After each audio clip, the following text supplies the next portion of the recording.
काफ league ज़राए ने हुकूमत से तहफ़्फ़ुज़ात और इख्तलाफात की तस्दीक कर दी है।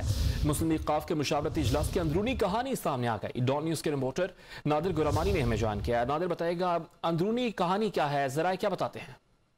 देखें, जो मुस्लिम लीग काफ का वजीर आजम के खिलाफ तहरीक अदम एतमाद के मामले पर मुशावरती इजलास हुआ था, उस इजलास के बाद काफ लीग के अहम जराए ने इस बात की तस्दीक की है कि मुस्लिम लीग काफ और तहरीक इंसाफ के दरमियान इख्तलाफात जो हैं वो बढ़ गए हैं। और इस हवाले से मुस्लिम लीग काफ के जराए ने यह भी बताया है कि इमरान खान से जो दूरियां हैं वो उनके रवैये की वजह से बढ़ी हैं।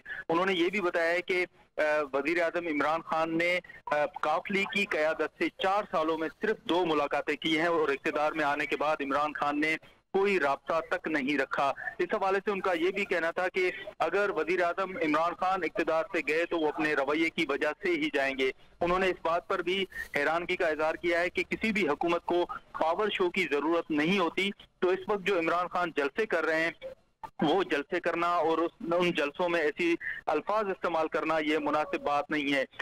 जब उन काफ लीग के अहम जराए से ये पूछा गया कि क्या मुस्लिम लीग काफ को परवेज इलाही को वजीर आला पंजाब बनाने की पेशकश की गई है, तो उन्होंने इस बात की तस्दीक की है। और अहम जराए ने ये बताया है कि जो मुशावरती इजलास हुए थे उसमें साबिक सदर आसिफ अली जरदारी ने अहम किरदार अदा किया है और उन्होंने परवेज इलाही को वजीर आला बनाने के लिए बाकी दीगर जमातों को भी राजी करने की कोशिश की। और साबिक सदर आसिफ अली जरदारी ने वाज़ेह कहा कि मुझे कुछ नहीं चाहिए, बस परवेज इलाही को वजीर आला बना दें। लेकिन इस हवाले से उनका ये कहना है कि MQM और बलूचिस्तान अवामी पार्टी से हतमी मुशावरत के बाद तीनों जमातें मिलकर अपनी हिकमत अमली का ऐलान करेंगे। जी, बहुत शुक्रिया नादिर।